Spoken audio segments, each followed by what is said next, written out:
Alhamdulillah pada kesempatan ini Allah Subhanahu wa taala masih memberikan kita curah nikmat sehingga pada kesempatan ini insyaallah kita sudah masuk pada edisi ke-27, cukup lama juga, dan mudah-mudahan tetap konsisten dan bisa bertahan gitu. Dan salawat serta salam semoga tetap terlimpahkan kepada uswah kita, yaitu Nabiullah Muhammad sallallahu alaihi wasallam. Bapak-bapak, teman-teman sekalian yang dimuliakan Allah, insyaallah pada kali ini kita akan masuk pada topik baru yang berkaitan dengan tuntunan ibadah kurban. Pada minggu yang lalu sudah kita kaji bersama tentang kefiyah sholat Idul Adha, yaitu tata cara tentang sholat Idul Adha dan beberapa persoalan atau permasalahan yang berkaitan dengan sholat Idul Adha. Dan insyaallah pada kesempatan ini kita masuk pada tuntunan ibadah kurban. Bapak-bapak dan teman-teman sekalian yang dimuliakan Allah, yang pertama ketika kita bicara tentang kurban, ya tentu definisi atau ta'rif itu yang perlu kita perhatikan. Kata kurban itu berasal dari bahasa Arab yang diderivasi dari kata qoroba yakrobu kurbanan, artinya pendekatan diri, sehingga kita mendefinisikan ibadah itu kan juga ada qorob ilallah, mendekatkan diri kepada Allah. Jadi kata kurban yang sudah diadopsi di dalam bahasa Indonesia itu sebenarnya dari kata qoroba yakrobu kurbanan, kemudian qorib, dekat itu. Tetapi dalam bahasa Arab kata kurban itu sering digunakan dengan istilah al-udhiyah atau al-idhiyah atau dohiyah, yang jamaknya al-dohi. Itu yang populer. Nah, kemudian kalau kita lihat sebenarnya definisi kurban itu apa? Di sini saya mencoba mengutip apa yang disampaikan oleh TJA, yaitu tanya jawab agama yang berisi tentang fatwa-fatwa tarjih, yaitu pada TJA jilid 5 halaman 129. Ini nanti bisa dicek. Di sana yang dikatakan kurban itu menyembelih, itu saya mohon maaf itu salah saya nulisnya, menyembelih hewan pada hari nahar, yaitu 10 Dzulhijjah dan hari-hari tasyrik dengan niat mendekatkan diri kepada Allah Subhanahu wa taala dan sebagai realisasi rasa syukur atas nikmat yang diberikan Allah Subhanahu wa taala. Ini definisi yang dikemukakan oleh tim fatwa tarjih. Dan kalau kita coba lihat yang disebut kurban atau udhiyah itu, di sini ada tiga poin yang perlu kita headline, perlu kita garis bawahi. Yang pertama hewan, sehingga dalam definisi dalam kitab fikih itu sering dikatakan udhiyah itu ismun lima yudbahu minan na'ami taqarruban ilallahi ta'ala atau yauman nahri wa ayyamat tasyrik, atau ismun lima yudbahu yauman nahri wa ayyamat tasyrik taqarruban ilallahi ta'ala.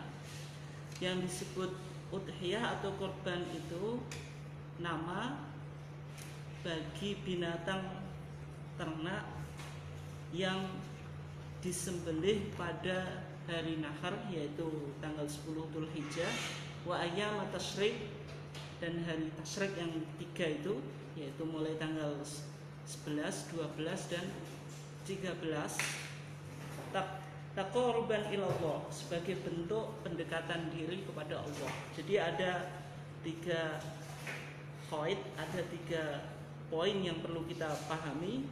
Yang pertama, Yang disebut kurban itu harus minan na'am, dari binatang ternak. Nah, binatang ternak itu apa? Nanti ada unta, ada sapi, termasuk kerbau, karena kerbau itu apa? Jenis sapi. Kemudian kambing atau domba harus na'am. Nanti kita coba kembangkan. Bolehkah berkorban selain dari 3 jenis hewan ini? Ya, secara umum definisinya harus na'am. Na'am itu jamaknya al-an'am. Al-an'am, surah al-an'am maksudnya binatang ternak. Binatang ternak, kalau bahasa Jawanya rojokoyo, itu ya 3 itu. Unta, sapi, kambing. Itu. Dan nanti bagaimana dengan korban, misalnya dengan apa? Dengan kuda. Karena kuda tidak masuk bahimatul an'am, maka tidak bisa. Bahimatul an'am ini yang dikenakan apa? Zakat. Kalau kita bicara tentang zakat hewan itu hewan yang wajib dizakati, bisa babi dzatihi dengan sebab zatnya itu 3, yaitu unta, sapi, kambing. Binatang-binatang ini yang sah untuk dijadikan korban. Bagaimana misalnya kuda, ayam juga itu. Kalau jumlahnya banyak kan kena zakat juga. Tapi zakatnya bukan berdasarkan zatnya, karena bisa babin akhor, dengan sebab yang lain. Misalnya apa? Zakatnya zakat tijarah. Zakat apa? Perdagangan. Nah, berarti kan bukan pada zatnya, tapi ada sebab yang lain. Tapi kalau 3 binatang ini ketika sudah sampai nisab, ya wajib dizakati. Ini yang pertama. Yang kedua, tadi ada yaumun nahri. Hewan tersebut harus disembelih pada hari nahar. Hari nahar itu 10 Dzulhijjah atau hari pada saat Idul Adha itu. Kemudian ayam at-tasyrik, 3 hari tasyrik, tanggal 11, 12, 13. Berarti hewan ternak yang disembelih tidak di waktu ini tidak bisa dinamakan hewan korban. Yang ketiga yang perlu kita pahami dari definisi ini, harus ada niat. Niatnya apa? Niat taqarrub ilallah, yaitu niat sebagai bukti, yaitu pendekatan diri kepada Allah. Misalnya seseorang menyembelih kambing. Kambing itu memenuhi syarat apa? Min bahimatil an'am, termasuk dari binatang ternak. Disembelih kapan? Misalnya tanggal 10 Dzulhijjah. Tapi niatnya untuk apa? Niatnya untuk dimakan sendiri atau dijual, atau bukan sebagai bentuk pendekatan diri kepada Allah, berarti tidak bisa disebut sebagai udhiyah atau hewan korban. Hewan korban harus terpenuhi 3 ini. Yang pertama apa? Kaunuha min bahimatil an'am, harus berupa binatang ternak. Yang kedua harus disembelih yauman nahri, hari Idul Adha tanggal 10 itu, dan ayyam at-tasyrik, 3 hari setelah hari Idul Adha. Yang ketiga harus taqarruban ilallah. Hewan tersebut disembelih sebagai bentuk pendekatan diri kepada Allah. Maka hewan yang tidak memenuhi 3 syarat ini, maka tidak bisa dikategorikan sebagai korban. Dan kemudian bagaimana tentang hukmul udhiyah, yaitu hukum berkorban. Secara umum ada ikhtilaf, perbedaan pandangan di kalangan para ulama. Yang pertama, jumhurul ulama, mayoritas ulama mengatakan bahwasanya hukum korban itu sunnah, yaitu sunnah. Jadi kalau sunnah itu sesuatu yang dianjurkan tapi la ala sabili al-ilzam, yang sifatnya tidak apa? tidak memaksa, sehingga kalau ditinggalkan tidak mendapatkan dosa, kalau dikerjakan mendapatkan pahala. Itu yang disebut apa? Sunnah. Ini pandangan jumhur ulama. Kemudian yang kedua pandangan Al-Imam Abu Hanifah. Al-Imam Abu Hanifah mengatakan hukum berkorban itu wajib. Kalau wajib berarti sesuatu yang dianjurkan ala sabilil ilzam, harus dilaksanakan. Jika tidak, maka dia mendapatkan dosa, dan apabila melaksanakan mendapatkan pahala. Ya, argumentasinya apa? Ini argumentasi yang dibangun oleh Al-Imam Abu Hanifah. Beliau mengatakan fasholli li rabbika wanhar. Ini ayat yang mengatakan fasholli, maka sholalah kamu, li rabbika, untuk Tuhanmu, wanhar, dan apa? Sembelihlah korban. Fasholli li rabbika, fasholli li rabbika itu maksudnya sholalah kamu sholat Idul Adha. Sholalah kamu sholat Idul Adha, wanhar, dan sembelihlah apa? Korban. Nah, ayat ini dipahami oleh Al-Imam Abu Hanifah, maka fasholli li rabbika wanhar. Fasholli itu kan bentuk apa? Perintah atau fi'lul amri, kata kerja imperatif. Wanhar ini apa? Juga bentuk perintah. Maka al-aslu fil amri lil wujub. Pada dasarnya bentuk perintah itu menunjukkan arti wajib. Ini argumentasi Imam Abu Hanifah. Kemudian juga Imam Abu Hanifah menggunakan hadis yang diriwayatkan oleh Al-Imam Ahmad, Ibnu Majah, an Abi Hurairah radhiyallahu an, dari Abu Hurairah radhiyallahu an. Hadisnya apa? Rasulullah SAW bersabda, "Man wajada sa'atan li ayyudahhiya wa lam yudahhi fala yaqrabanna musallana." Man wajada sa'atan, siapa yang memiliki kelebihan, li ayyudahhiya, untuk berkorban, walam yudahi, dia tidak melakukan ibadah korban, maka kata Rasulullah apa? Fala yaqrabanna, janganlah dia sekali-kali mendekat musallana, musola kami. Musola di sini maksudnya tempat yang digunakan Rasulullah SAW untuk apa? Menunaikan sholat Id dan juga apa? Menyembelih korban. Jadi tradisi Rasulullah ketika sholat Id itu kan di musola. Musola itu yaitu kira-kira sekarang 200 meter dari gerbang kota Madinah, tanah lapang yang digunakan oleh Rasulullah untuk apa? Sholat Id, Idain, baik Idul Fitri atau Idul Adha, dan juga menyembelih korban. Fala yaqrabanna musallana, ini apa? Prohibition atau apa? Larangan. Jadi kan seolah-olah orang yang memiliki sa'ah, memiliki kemampuan untuk berkorban, tapi dia tidak melaksanakan, maka kata Rasulullah diancam tadi, fala yaqrabanna. Al aslu fin nahyi litahrim. Pada dasarnya larangan itu menunjukkan haram. Berarti dia tidak boleh mendekati musola. Sehingga dari hadis ini Al-Imam Abu Hanifah apa? Membangun argumentasi bahwasanya hukum berkorban itu wajib bagi orang yang mampu. Bagi orang yang mampu.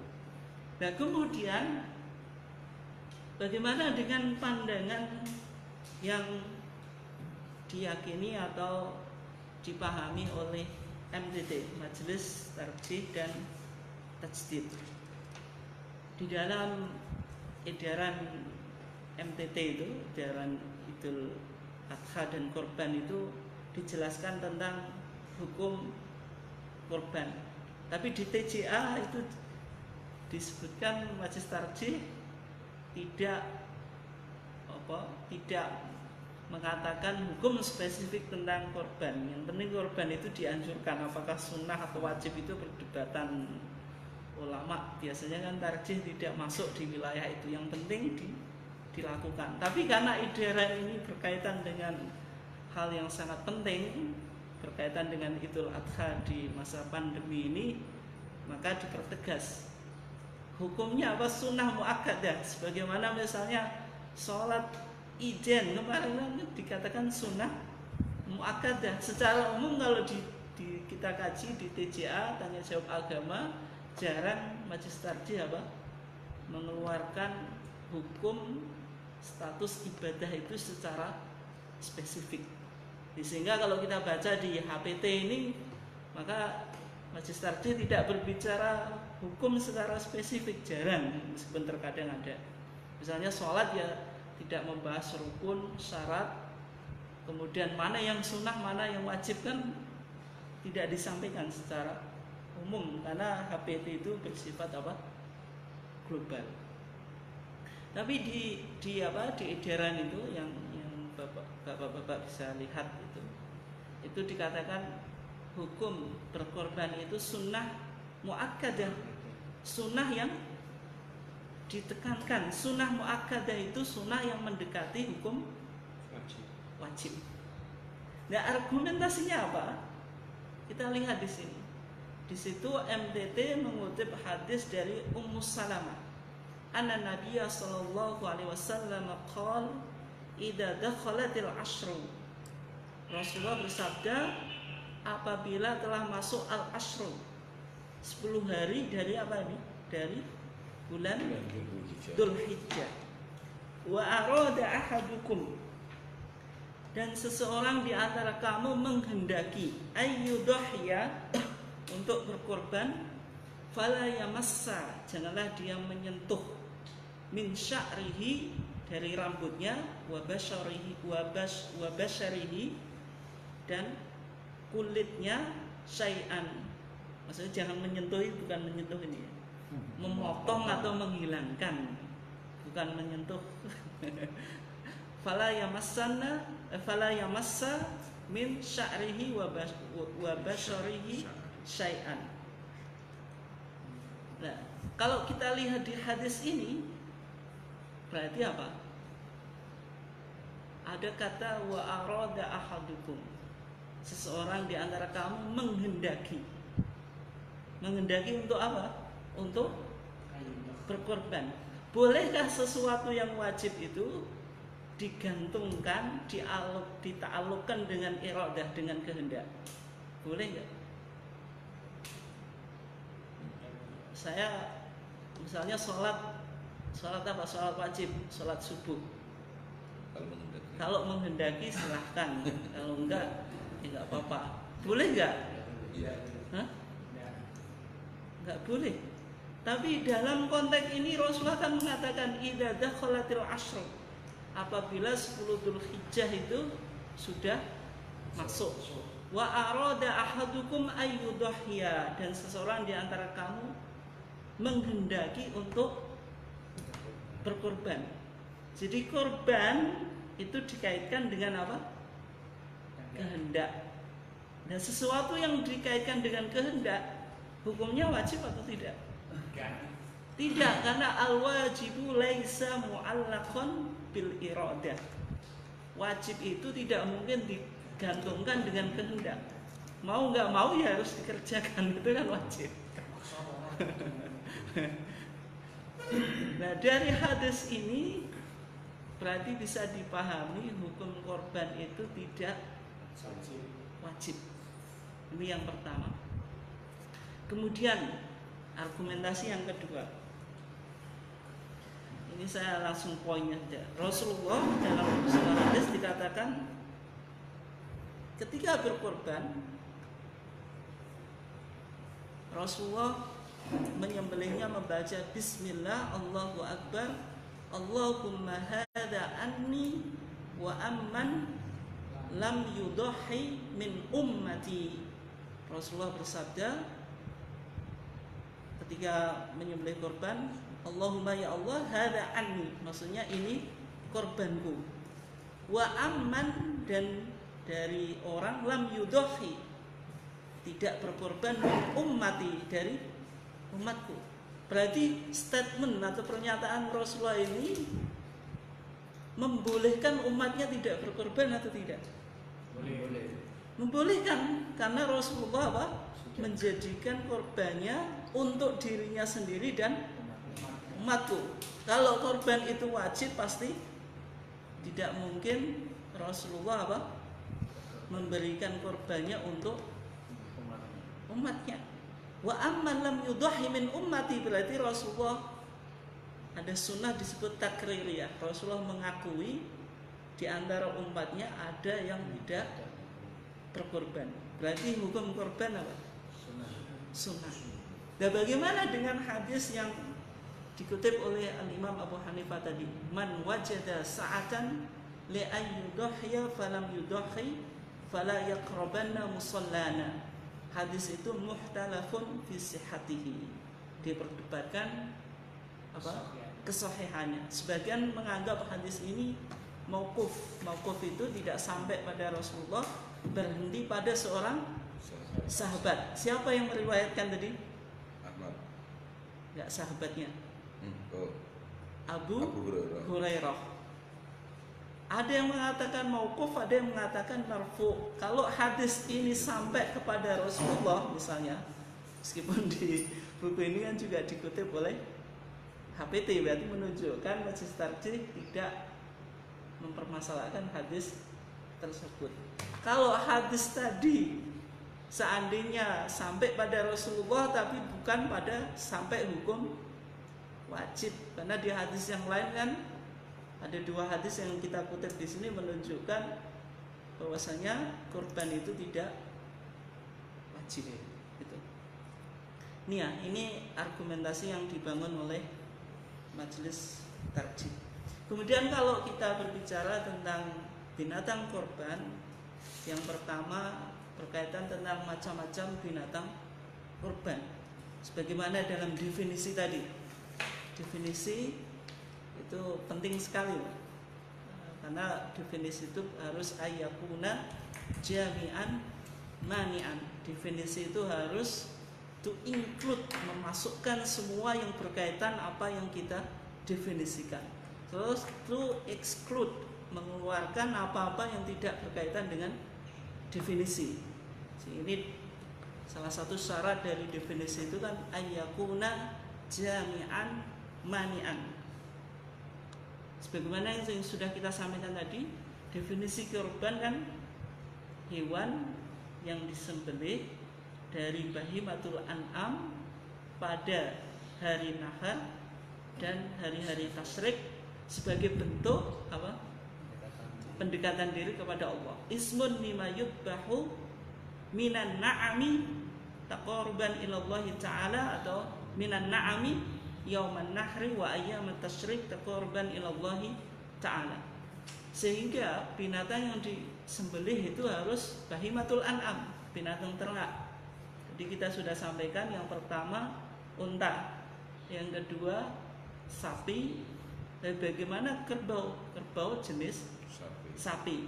Kambing dengan variannya. Ada kambing domba, ada kambing biasa, nanti kita kembangkan. Ada ma'zun, ada dha'nun. Ma'zun itu kambing Jawa itu, dha'nun domba. Termasuk gibas itu jenis apa? Domba. Jenis domba. Nah, argumentasinya apa? Yaitu Quran surat Al-Hajj ayat 28. Allah Subhanahu wa taala berfirman, liyashhadu manafi'a lahum, supaya mereka menyaksikan manfaat-manfaat bagi mereka, wa yadhkuru ismallah, dan mereka apa? Mengingat Allah.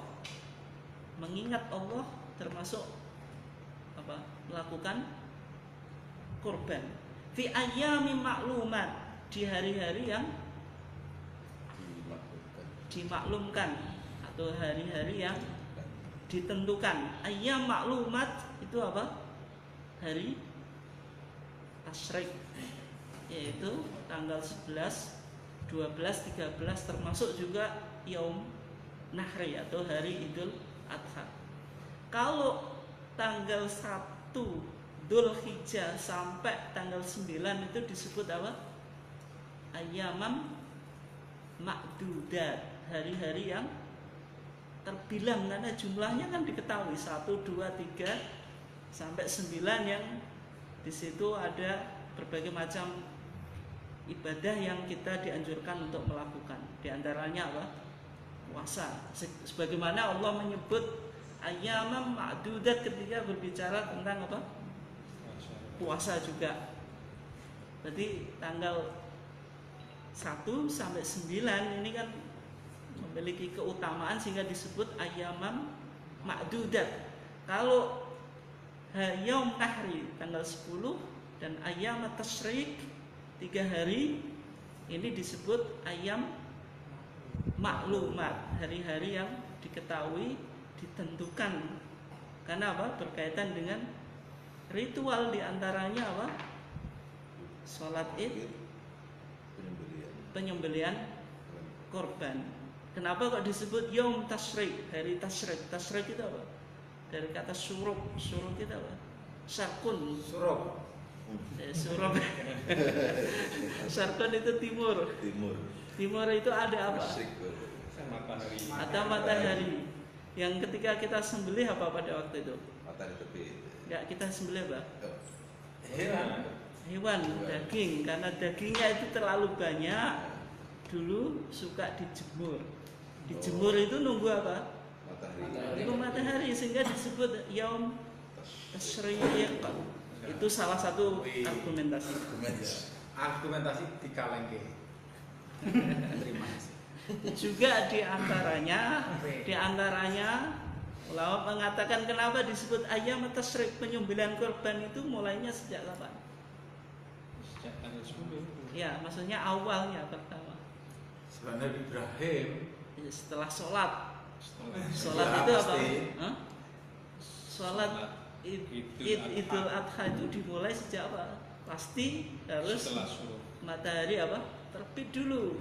Sehingga disebut ayyam tasyrik, berarti dinisbatkan kepada waktu dimulainya ibadah tersebut.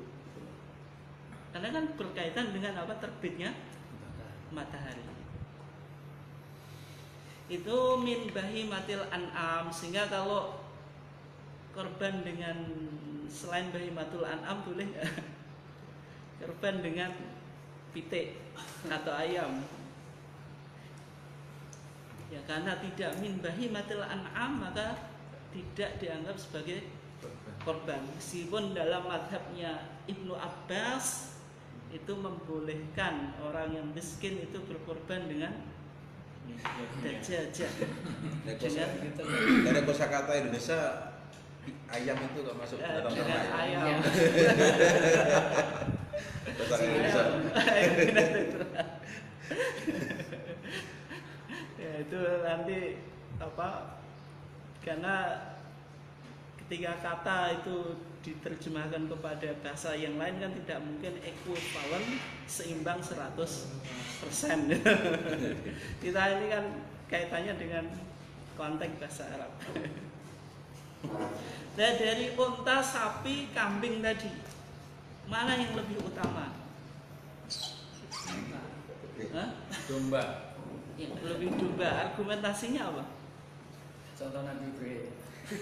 Ya, dan contoh korbannya Nabi Berangkat di Ibrahim. Pendapat yang Jadi lain sapi. apa?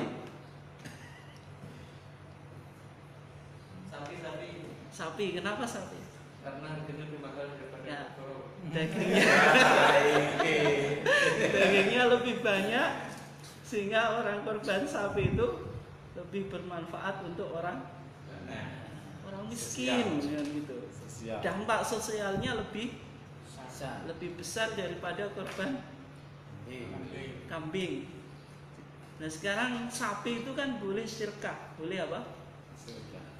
Alunan, Boleh urunan, arisan, boleh urunan 7 orang 1 sapi. Kemudian nyembelih 1 sapi dengan 7 kambing itu lebih utama mana? Satu sapi. Alasannya apa? Dagingnya itu banyak. Dagingnya lebih banyak sapi. Kalau argumentasinya ibadah yang kita lakukan pada saat Idul Adha itu bentuk ibadahnya apa? Yaitu mengalirkan darah sebagai bentuk ibadah kepada Allah. Nah, kalau sapi itu darah yang dialirkan berapa? Ya 1. Kalau kambing berapa? 7. Intinya ini kan beberapa argumentasi logika kan. Intinya tidak ditemukan nas atau dalil yang menjelaskan mana yang lebih utama. Meskipun ulama melakukan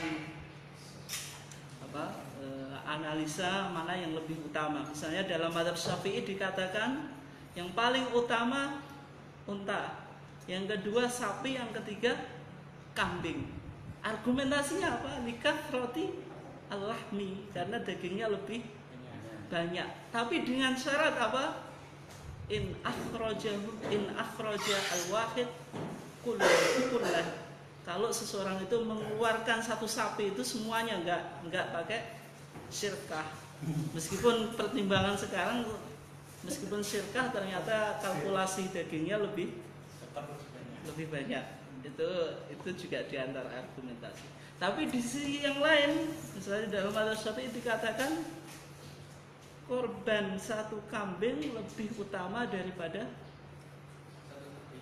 satu sapi. Kenapa? Karena sapinya patungan. Tapi intinya ini kan cuma beberapa argumentasi. Intinya tidak ditemukan nas yang sharih yang menentukan mana yang lebih afdal. Ya kembali pada itu, esensi korban apa? Semakin dagingnya banyak, semakin bermanfaat. Dan ada hadis yang menjelaskan bukan darah dan daging yang sampai kepada Allah, Ya. tapi keikhlasannya itu. Ya. Jadi ini kan iraqatud dam, mengalirkan darah, itu esensi. Iraqatud dam, menyembelih itu kan dalam bentuk ibadah, bukan sekedar menumpahkan darah kan. Esensinya kan ibadah itu. Tapi ibadah pasti Islam itu, dalam Islam ibadah itu ada yang sifatnya ibadah yang melibatkan harta, pasti dimensinya sosial. Nah kalau sosial berarti dampak sosialnya, semakin memberikan dampak sosial semakin baik. Iya. Tapi dalam pandangan tarjih tidak ada nas atau teks yang menjelaskan mana yang lebih utama dari 3 macam binatang ternak tersebut. Ya kembali pada ijtihad masing-masing kan. Tapi tidak boleh mengklaim kalau saya sudah korban sapi ini saya lebih baik lah ya. Nanti ibadah dijadikan sebagai ajang apa? Pamer. Ajang pamer.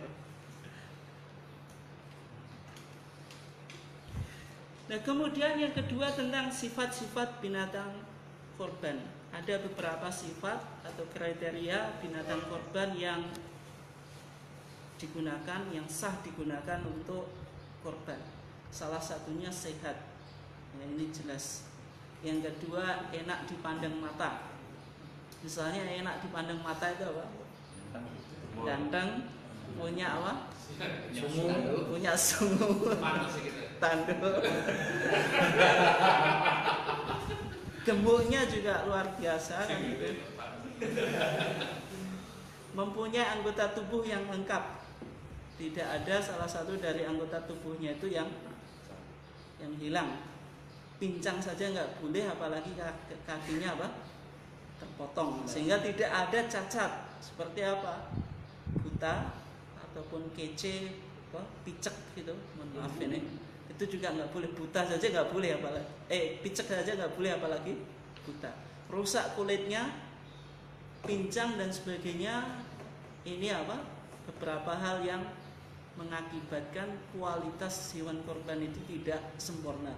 Maka binatang korban kalau kita lihat kriterianya itu ya mungkin bahasa kita ya harus the first, yang pertama, the best, apalah itu dan sebagainya itu. Karena inti binatang korban itu semakin baik, semakin afdol. Karena hadisnya kan wa an mudhhiya bi athman. Kita dianjurkan untuk berkorban dengan yang paling mahal dan paling baik. Nah, kalau kita perhatikan, kita lihat misalnya korban Rasulullah. Bagaimana binatang korban yang disembelih oleh Rasulullah SAW. Ini ada hadis an Anasin qol doha Rasulullah SAW bikabshain. Rasulullah itu pernah berkorban bikabshain dengan 2 ekor apa? Gibas. Amlahain yang punya amlahain itu ada beberapa penafsiran, di antaranya yang putih mulus atau warna putihnya lebih dominan daripada warna hitamnya. Akronain, keduanya apa? Bertanduk. Jadi kalau kita lihat di sini, korbannya Rasulullah itu memang dipilih yang paling bagus dari segi amlahain, dari segi warnanya, dari segi badinya. Akronain punya tanduk itu, penampilan fisiknya itu memang the best, the first atau apalah gitu. Ini yang dilakukan oleh Rasulullah. Yang kedua yang kita tarik dari hadis ini apa? Rasulullah itu ternyata korbannya 2 ekor kambing. Boleh nggak seseorang, saya sendiri korban 2 kambing? Boleh nggak? Boleh. Ya, nanti ini garis bawahi, nanti kita coba kembangkan.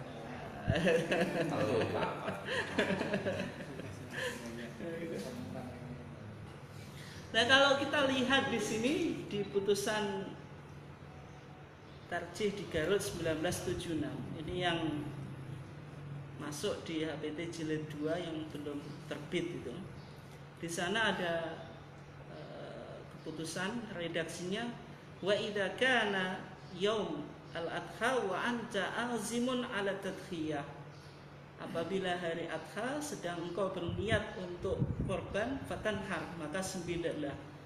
Wa antakuna udhiyataka, dan hendaklah binatang korban kamu itu hayawanan saliman sohihan, hendaklah hewan yang salim sohih, yang sehat, tidak cacat itu, la awarobih, tidak picek atau pece, wala aroja, tidak pincang, wala ajifa, dan tidak kurus atau sakit-sakitan itu, wala a'doba al-qarni wal udhun, dan juga tanduknya itu tidak patah, wal udhuni, dan telinganya juga tidak cacat.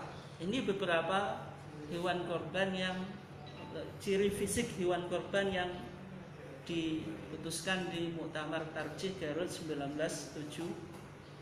Nah, apa dalil-dalilnya? Kalau kita lihat di sini ada hadis dari sahabat Al-Bara ibn Azib. Dia mengatakan, ma la yajuzu fil adahi, faqal qama fina Rasulullah SAW, faqal, Rasulullah bersabda, arba'un la tajuzu fil adahi, ada 4 hewan yang tidak boleh digunakan untuk korban. Al-awra bayyinun awaruha, yaitu yang picek atau buta sebelah, itu apa bahasa Indonesianya? Kece. Kero bayin awaruha, yang jelas apa? Piceknya atau buta sebelahnya. Ini kan picek satu mata saja kan nggak boleh, apalagi yang buta secara keseluruhan. Kenapa nggak boleh? Kira-kira apa? Ya karena untuk ibadah yang harus terbaik. Karena ibadah harus Yang terbaik. Tapi kalau kita lihat binatang yang matanya ada gangguan, itu mengurangi apa? Kualitas dagingnya, karena ketika dia makan, dia nggak bisa melihat makanannya. Ketika dia dingon ini enggak Pak?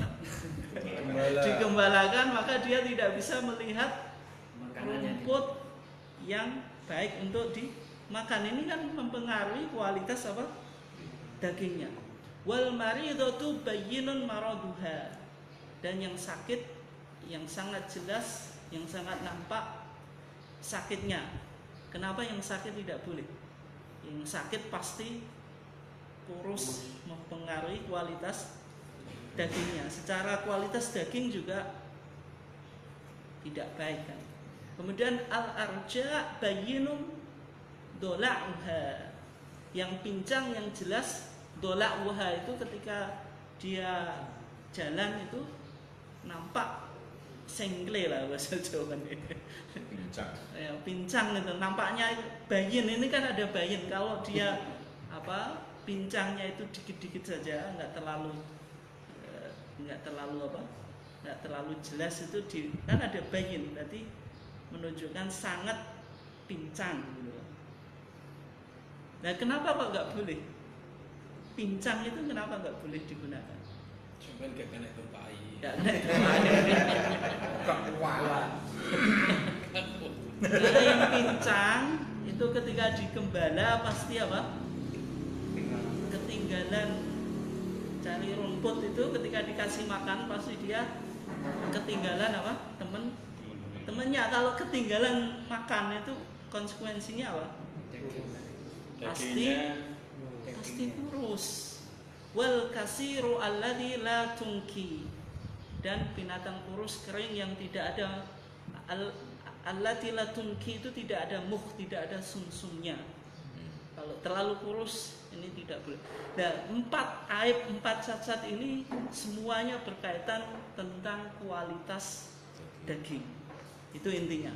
Sehingga ulama membatasi pokoknya 4 kriteria ini harus terpenuhi. Adapun yang lainnya itu diperdebatkan di kalangan para ulama. Misalnya apa? Kawak gimana kita?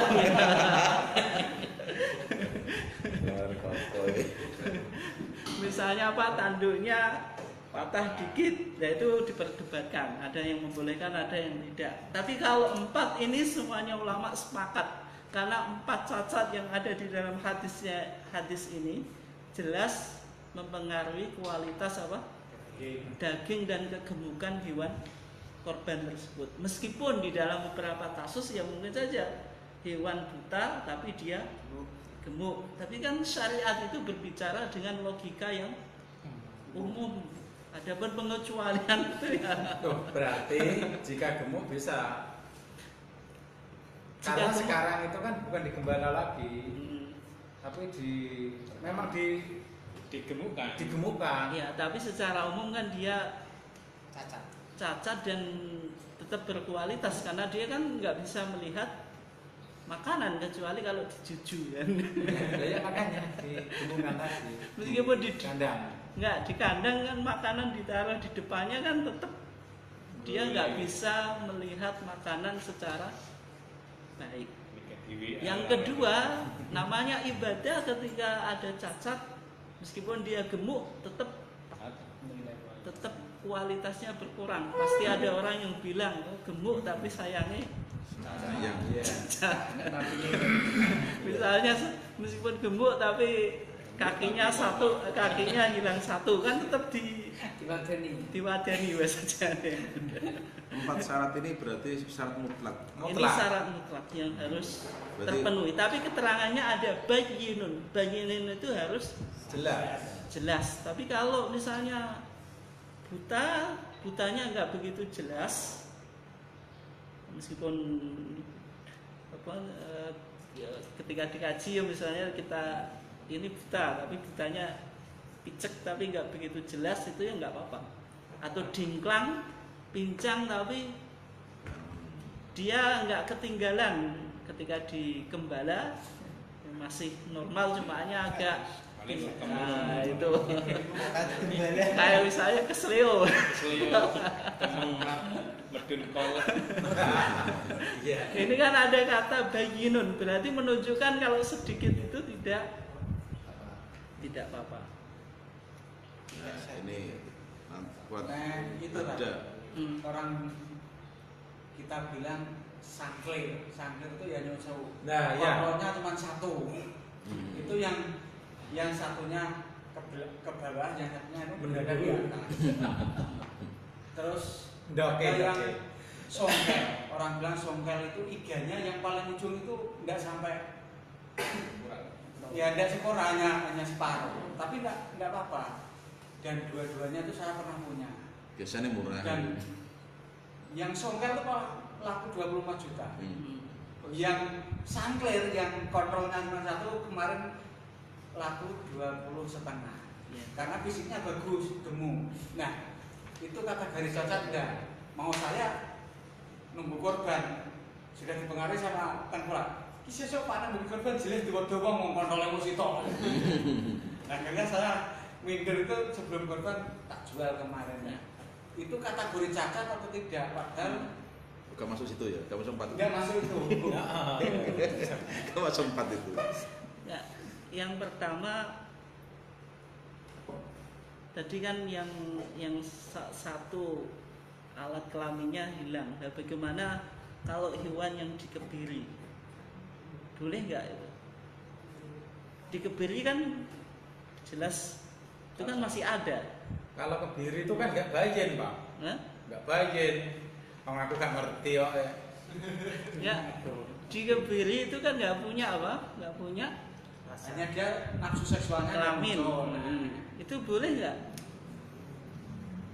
Kalau argumen yang dibangun itu bayin, jelas boleh. Karena di kebiri itu alat kelaminnya itu ya masih Tapi kan kelihatan. tadi anggotanya harus lengkap, anggota tubuhnya lengkap. Dikebiri kan hilang salah satu anggota tubuhnya. Di kebiri itu bukan dihilangkan, kelihatannya dimatikan. Sifat. Sifatnya. Sifatnya. Barangnya masih di situ. Ya masih utuh. Masih utuh. Enggak, tapi dikebiri nih. Tapi kan hilang. Tapi kebiri itu Dihilangkan fungsinya. Iya, kan enek sing dijujes. Iya, Ada yang diputus itu. ya, Disobek. ada yang disobek juga dulu tradisional kan dulu disobek juga. Tergantung jenis kebiri. Iya, betul. Tapi intinya Rasulullah itu ketika korban kan tadi Rasulullah doha di kapsen. Rasulullah itu korban dengan 2 ekor gibas amlahain yang warna putihnya lebih dominan daripada warna hitamnya, akronain yang duanya bertanduk. Kemudian ada redaksi hadis yang lain maujuain, kemudian khosyatain. Khosyatain itu keduanya dibiri. Dan kenapa kok boleh? Padahal kan anggota tubuhnya hilang. Kata ulama, hewan yang dikebiri itu kualitas rasanya lebih lezat daripada yang tidak dikebiri.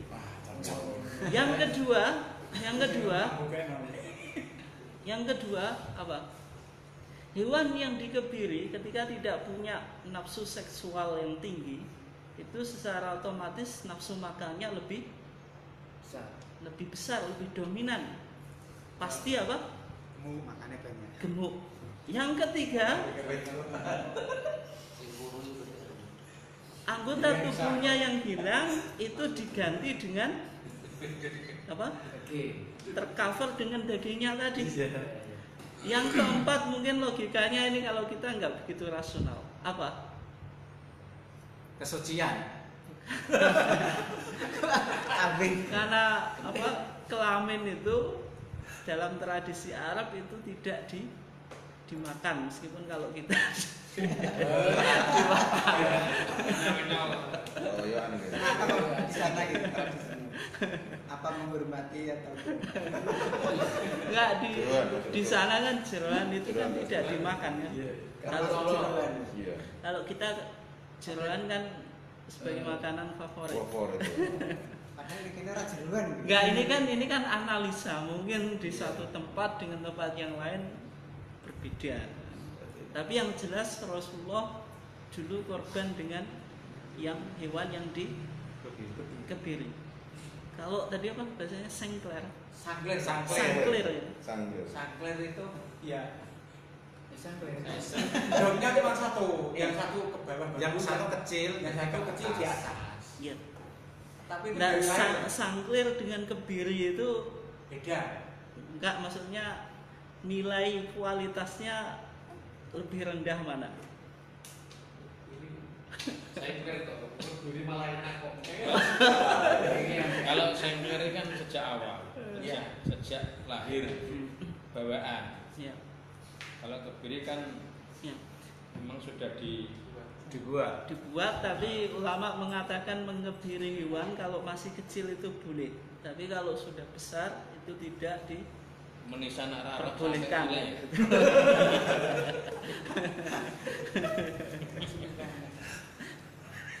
Ya kalau sangklir itu saya secara apa di kitab fikih secara pasti belum menemukan jawabannya. Tapi kalau ya tadi perbandingannya dengan yang dikebiri itu kira-kira cacatnya lebih fatal mana, maksud saya kan gitu. Ya itu kan perlu pertimbangan. Yang kedua, sangklirnya itu sejak kecil atau tidak, karena Biasanya sejak lahir. biasanya misalnya ulama mengatakan hewan yang tidak punya ekor, ketika nggak punya ekornya itu terpotong, itu tidak boleh dijadikan korban. Tapi kalau sejak lahir ada kambing Australia yang nggak punya ekor itu sejak lahir itu bukan sebuah kecacatan, apalagi dia termasuk jenis kambing tertentu yang memang tidak punya ekor. Bisa makan sangkler. Ya itu beberapa analisa ya. Berarti tidak termasuk kategori cacat ya? Yang apa? Yang Sangkler. sangkler tadi. Atau mungkin hilang sama ada. Saya korban pertama itu hanya kecil gitu, sapi besar udah.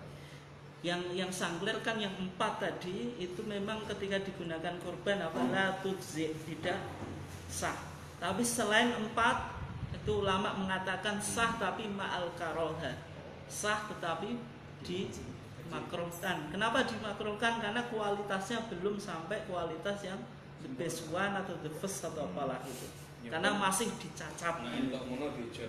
Berarti redaksi empat yang itu memang syarat harus terpenuhi, Syarat mutlak. syarat mutlak. Berarti Memang dari segi harga. Ya misalnya nih saya lanjutkan yang kedua nih.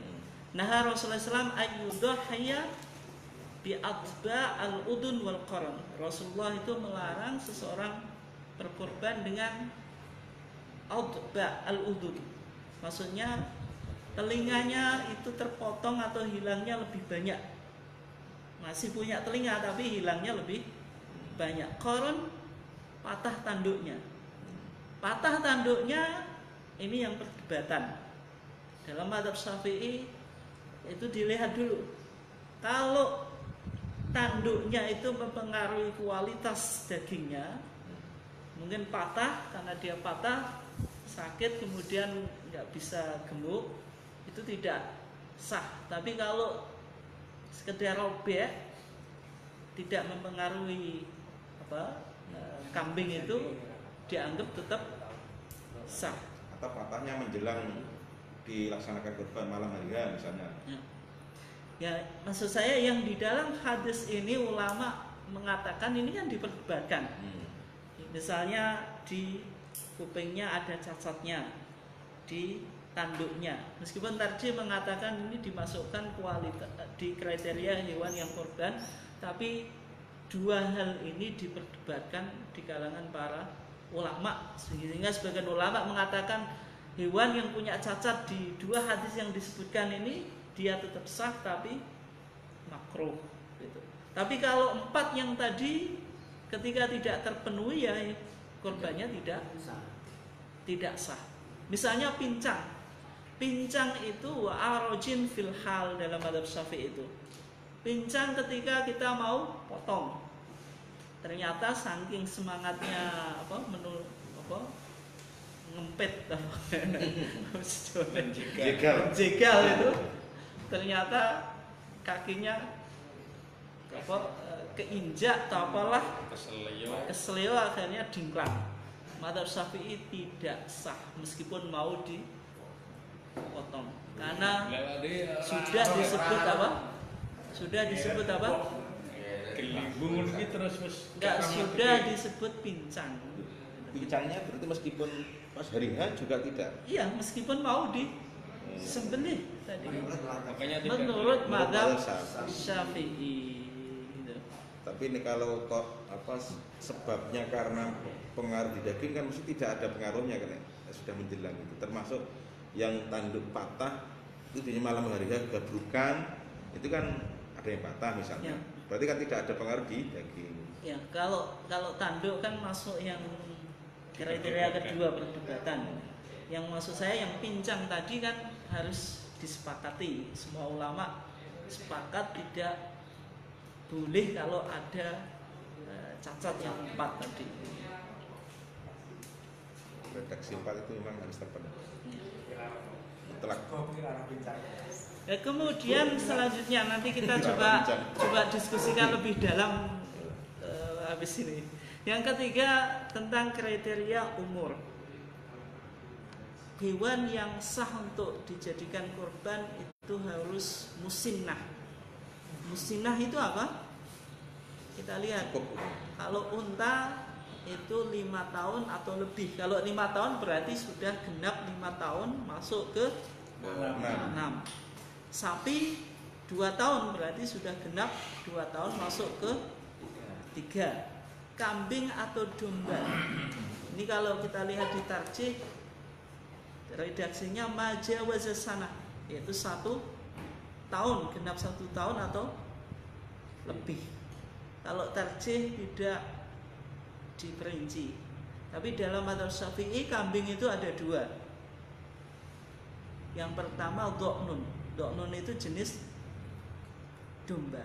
Kalau jenis domba itu harus genap usia 1 tahun.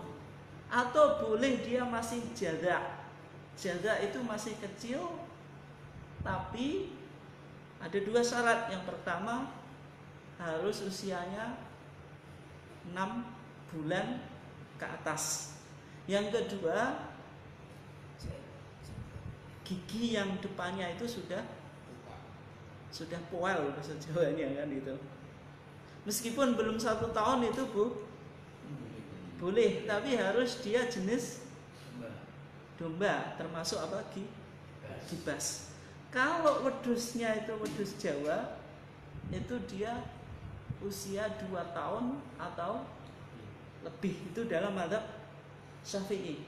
Tapi kalau dalam pandangan tarjih ini sama dengan pandangan Imam Ahmad, kemudian beberapa kitab yang tidak bermadzhab itu misalnya fikih sunnah ataupun sahih fikih sunnah atau buku-buku terbaru itu mengatakan kambing itu yang penting meskipun jenisnya kambing atau domba itu yang penting 1 tahun lebih. Cumanya saya perlu melakukan kajian juga yang teman-teman yang ahli di bidang kambing Jawa itu belum 2 tahun itu kira-kira ada nggak yang layak untuk dijadikan hewan korban? Itu mutlak ya? Nah ini kan perdebatan. Tapi secara umum kalau pandangan tarjih ya pokoknya lebih dari 1 tahun boleh. Gitu. Ya cumanya tadi kambing Jawa, nggak yang kambing Jawa belum 2 tahun itu boleh atau sudah layak nggak dijadikan korban? Teman-teman yang pernah tinggal cara merawatnya. Oh tinggal Cara merawatnya tradisional di kewer itu yang bagus, tapi model di gemukan, penggemukan insya Allah sudah bagus karena nutrisi maupun protein yang dibutuhkan dia diberikan langsung, kita cari sendiri, oh butuhnya ini, jadi itu cepat. ya. Milah di Nah di kewer kan belum diri, kadang kita menemui yang tapi katanya penggemukan dengan yang alami, Ya, natural, alami. Ya, itu kualitas dagingnya Dagingnya bagus yang natural. natural. Oh, jelas Pak. Untuk sisi kesehatan. Nah kalau kita lari argumen kita itu kualitas daging, ya toh, berarti kan harus menurut apa yang disampaikan Tarji itu. Ya, Tapi kualitasnya cuma beda rasa loh. Loh lah ya, Cara kualitas itu rasa. Goreng. ya. Kualitas itu pada rasa bukan pada Tapi nek gemuknya ya akeh maksudnya. ya nek Nah akeh mungkin akeh. kualitas dagingnya ya banyak Ya yang termasuk ya sapi. Saya sudah nyoba rasanya beda dengan sapi sing tak ngon kae. Karena sapi sing iya Pak, kan kalau di rumah sana itu sapinya kan sapi pribadi ya. Yang dikorbankan itu beda rasanya dengan yang dijual-jual di pasar. Oke, itu kambing dan domba tadi 1 tahun atau lebih. Dan selama ada kriteria di atas maka tidak boleh berkorban dengan jada'ah. Jada'ah itu anak kambing dari jenis domba yang usianya kurang dari 1 tahun. Tapi dengan terpenuhi 2 syarat, usianya harus lebih dari 6 bulan. Dan kriteria itu dari apa? Dari pengalaman para ulama itu yang disebut dengan istiqro'iyah, ya eksperimen lah mungkin kan gitu, bahwasanya tidak ditemukan hewan yang jada'ah yang di bawah usia 6 bulan sudah layak dijadikan korban ketika itu loh. Beda mungkin konteks sekarang dengan proses fermentasi atau apalah itu saya kurang begitu tahu. Cumanya itu kan perlu dikaji secara dalam. Ini kan cuma sekedar perbandingan atau wacana lah gitu. Berarti ulama menentukan harus di atas 6 bulan. Yang kedua, gigi depannya sudah oel atau putus. Yang ketiga ada beberapa kriteria. Menurut mereka ketika bulunya ini sudah tidak ke atas, sudah ke bawah, apa bahasa Jawa itu? Westbook. Itu berarti sudah sah. Saya nggak tahu karena saya kurang begitu paham kambing. Itu untuk mengukur bagaimana dia sudah layak atau tidak. Ulama dulu tuh. Nah, Imam Syafi'i dulu ketika melakukan studi bagaimana dia membangun pandangan dia menentukan Belajar kambing. ya, yang menstruasi head itu kapan normalnya, kapan sedikitnya, kapan panjangnya, itu kan sampai menikah dengan beberapa istri. Karena membaca buku kan harus dibuktikan. Gak cukup kita yang penting bukunya gini tapi nanti ternyata nggak sesuai dengan realita. Pandangan yang aneh misalnya dulu Madzhab Syafi'i mengatakan usia wanita hamil itu paling lama itu 4 tahun. Itu dalam Madzhab Syafi'i. Konteks sekarang argumentasi itu sudah tidak argumentatif pandangan itu. Karena nggak mungkin ada orang hamil sampai 4 tahun. Karena ada hamil yang sifatnya halusinasi, itu saya nggak tahu bahasanya. Wanita itu mungkin perutnya itu besar, tapi ternyata mungkin sistem kedokteran sekarang modern pakai USG atau apalah gitu, ternyata dilihat itu bisa liver, bisa penyakit. Tapi kan waktu dulu ketika perutnya besar dia kan punya asumsi bahwasanya ini hamil kan gitu. Sehingga ulama dulu kajiannya waktu yang maksimal hamil itu 4 tahun. Kalau sekarang nggak rasional lagi pandangan itu.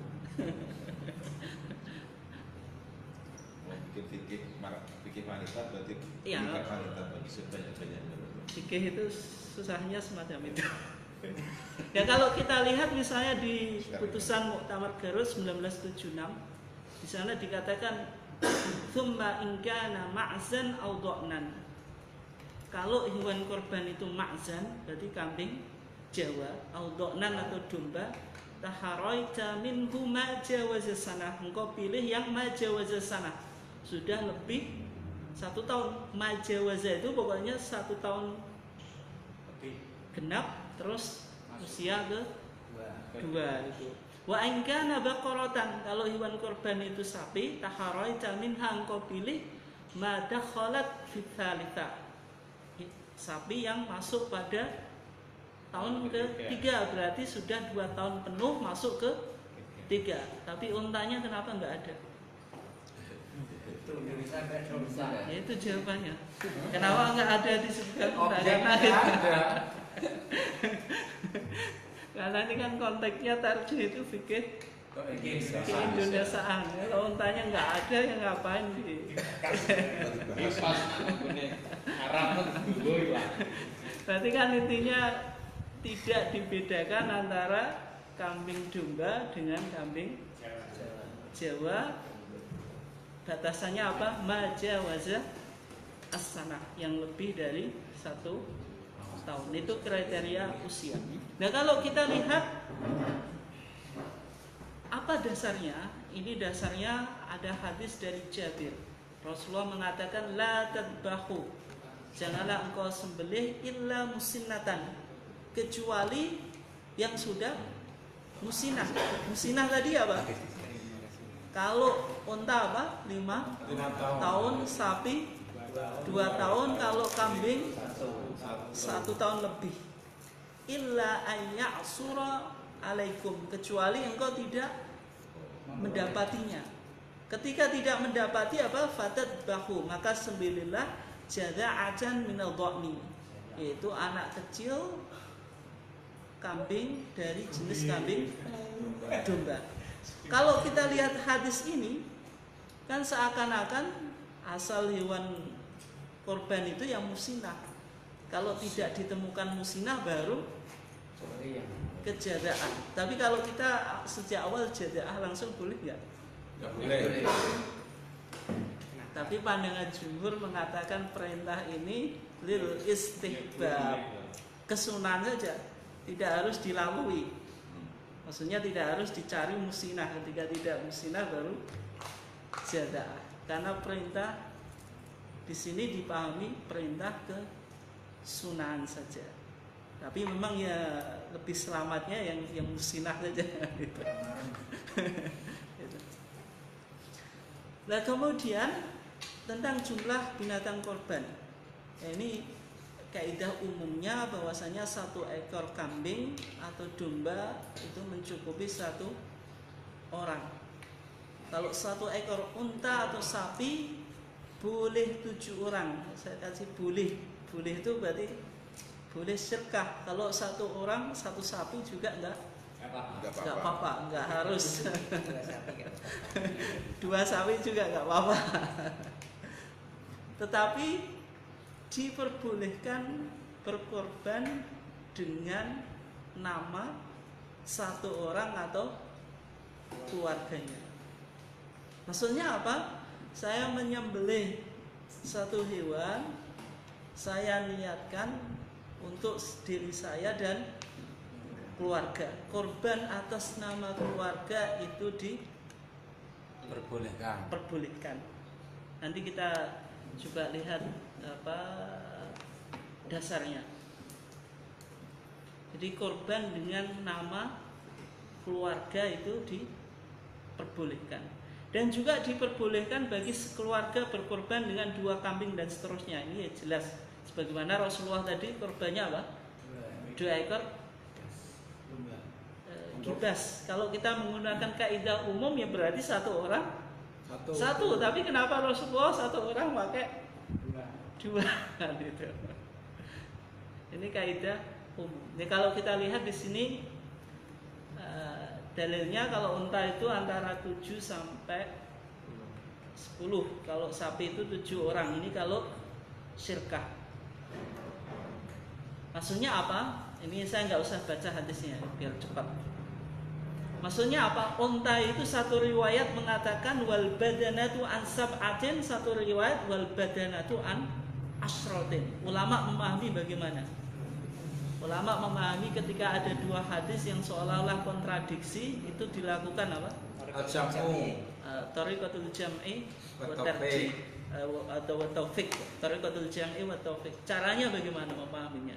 Boleh untuk boleh untuk 7, boleh untuk 10.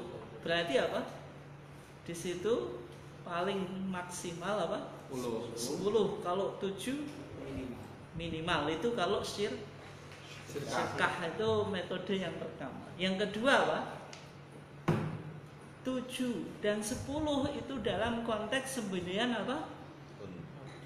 9 korban. Kalau al-hadyu, hadyu itu pokoknya segala yang disembelih untuk lil haram, untuk untuk ibadah ritual di Mekah itu disembahkan untuk bukan untuk Allah. Bukan. Tapi kan tidak harus hewan korban. Misalnya haji tamattu, haji kiron itu kan ada hadyu. Kemudian juga melanggar beberapa larangan itu nanti dalam fikih haji itu ada hadyu. Itu di apa? Ya hampir sama dengan dam, tapi hadyu itu lebih umum. Itu nanti kajiannya di fikih haji. Maksudnya kalau di hadyu itu unta hanya untuk 7 orang. Nah kemudian tadi satu kambing atau satu hewan kurban itu boleh digunakan untuk satu keluarga. Nah argumentasinya apa? Yaitu hadis dari Abi Ayyub Al-Ansari. Abi Ayyub Al-Ansari mengatakan kana rajulu fi ahdi Nabi sallallahu alaihi wasallam yudhi bisyat anhu wa an ahli baiti. Seseorang di masa Rasulullah itu yudhi, berkorban bisyati anhu, dengan satu ekor kambing, anhu untuk dirinya, wa an ahli baitihi, dan untuk keluarganya. Coba kita lihat sekarang. Ini hadisnya apa? Statement siapa? Abu Ayyub Al-Ansari. Ini statement Rasulullah atau tidak? Tidak. Statement apa? Sahabat.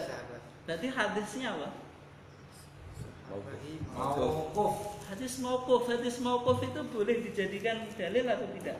Boleh jika periwayatannya banyak. Boleh jika ada indikasi hadis itu bisa marfu kepada Rasulullah. Ada indikasi Ya. ini bukan hanya sekedar pendapat Pribadi. sahabat, tapi memang Ada indikasi pandangan Rasulullah. Jadi hadis mauquf fi hukmil marfu. Tapi kalau mauquf saja itu diperdebatkan, tidak bisa langsung bisa dijadikan apa? Hujjah. Lah hadis Abu Ayyub Al-Ansari ini mauquf murni atau mauquf yang punya indikasi marfu kepada Rasulullah. Yang ini. Apa? Ada korelasinya yang tadi. Ada indikatornya. Ada indikator. Apa? Tadi Rasul berkorban 2 ekor kambing untuk Nabi dan untuk Nabi dan keluarganya di hadis yang tadi loh. Ya, indikatornya mudah tuh. Fi ahdi Nabi. Oh, Karena rajul fi ahdi Nabi, Ya. seseorang pada masa Nabi. Ya. Pada masa Nabi ini jelas punya apa sumber Ya. sunnah dari Ya. Nabi. Nggak Betul, mungkin hanya sekedar pandangan. Ya, nggak mungkin sekedar pandangan Abu Ayyub Ya. Al-Ansari. Itu pasti itu sebuah tradisi yang Ya, umum kan fi ahdi Nabi. Ya. Berarti ini kan pada sunnah zamannya Nabi. yang dilakukan pada zaman Nabi, bukan sunnahnya Abi Ayyub Al-Ansari. Yudhi bisyad, berarti hadis ini bisa dijadikan apa? Hujjah. Karena mauquf fi hukmin marfu. Hadis mauquf tapi statusnya bisa marfu. Ada korina, ada indikator. Indikatornya apa? Fi ahdi an-nabi. Maksudnya itu. Yudhi bisyadi anhu, dia berkorban dengan satu kambing untuk anhu, untuk dirinya sendiri, wa an ahli baiti, dan untuk keluarganya. Berarti di sini kita pahami bahwasanya kurban itu sunnah apa? Sunnah muakkadah, tapi apa? Alal kifayah, Makanya di kitab fikih Syafi'i ini sama pandangannya dengan tarjih. Di Fathul Qarib Mujib, tahu enggak? Saya masih ingat dulu. Kitab yang banyak dikaji di masyarakat. Kata matanya atau Syekh Abu Suja, wal udhiyatu sunnatun muakkadatun. Udhiyah itu sunnah muakkadah. Kemudian dikomentari oleh Ibnu Qasim Al-Ghazi atau pensyarahnya, alal kifayah, yaitu alal kifayah. Maksudnya apa? In ata biha wahidun min ahli baitin kafa anha. Jika seseorang sudah melakukan dari satu keluarga mencukupi semuanya, itu disebut apa? Sunnah kifayah. Sunnah kifayah contohnya apa? Yang lain selain kurban. Itu fardu kifayah. Mensolatkan ya. Contohnya apa? Sunnah Memulai kifayah. salam ketika kita berjamaah. Kita mau ke rumahnya Pak Syafi'i yang salam cukup satu, itu sunnah kifayah. Nggak usah semuanya ikut salam. Satu salam sudah mewakili semuanya. Itu namanya sunnah kifayah kalau dia punya apa? Keluarga. Tapi kalau dia korbannya tadi tidak punya keluarga, berarti sunnah ain, kesunahan secara individu, tidak secara apa? Kolektif. Jadi korban itu boleh untuk apa? Satu orang dan keluarganya. Maksudnya itu sunnah kifayah. Jika satu keluarga sudah melakukan korban, maka sakoto at-tolab anil bakin, yaitu yang lainnya tidak dituntut untuk berkorban. Tapi kalau mau berkorban juga boleh. Jadi seperti ini kan. Ini saya punya saudara. Ya. Saya yang korban. Ini sudah pisah dengan saya. Ini termasuk keluarga enggak? Nah, itu ada beberapa pandangan ulama yang berbeda. Yang diantaranya ada yang mengatakan yang penting satu nafkah. Kalau yang memberi nafkah satu, itu dianggap satu keluarga. Yang lainnya selama ada hubungan family. Enak. Enggak, ya meskipun yang pandangan yang umum ya satu tidak harus satu rumah, tapi yang memberi nafkah satu.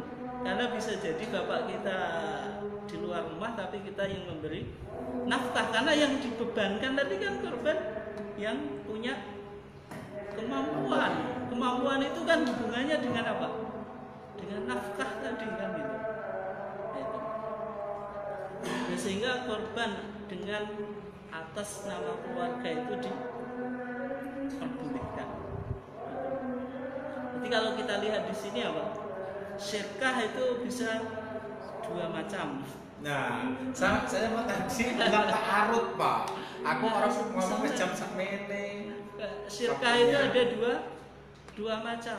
Syirkah fil milki, syirkah berdasarkan kepemilikan. Setiap orang punya hak milik. Misalnya sapi untuk 7 orang, itu namanya syirkah dalam bentuk kepemilikan. Yang kedua asyirkah fit thawab, yaitu syirkah dalam masalah apa? Pahala. Sehingga ketika kita berkorban itu kan boleh kita untuk diri kita dan keluarga kita. Lah kok boleh? Karena ini ada apa? Ada nasnya. Ketika Rasulullah ditanya, Rasulullah kan korban dengan apa tadi?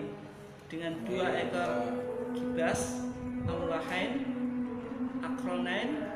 Ketika ditanya, wahal hadza laka wali ahli baitika ya Rasulullah, ketika ada seorang sahabat tanya, ya Rasulullah, apakah ini untuk dirimu dan untuk keluargamu secara khusus, au lil muslimina amatan, atau untuk semua muslim?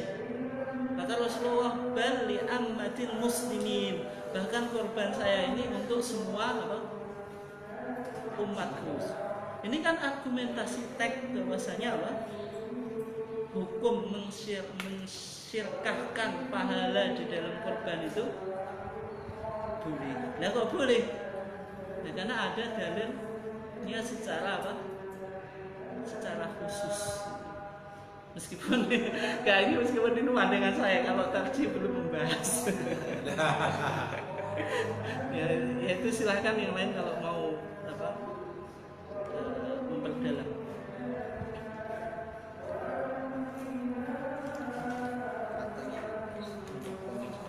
Oh, siapa?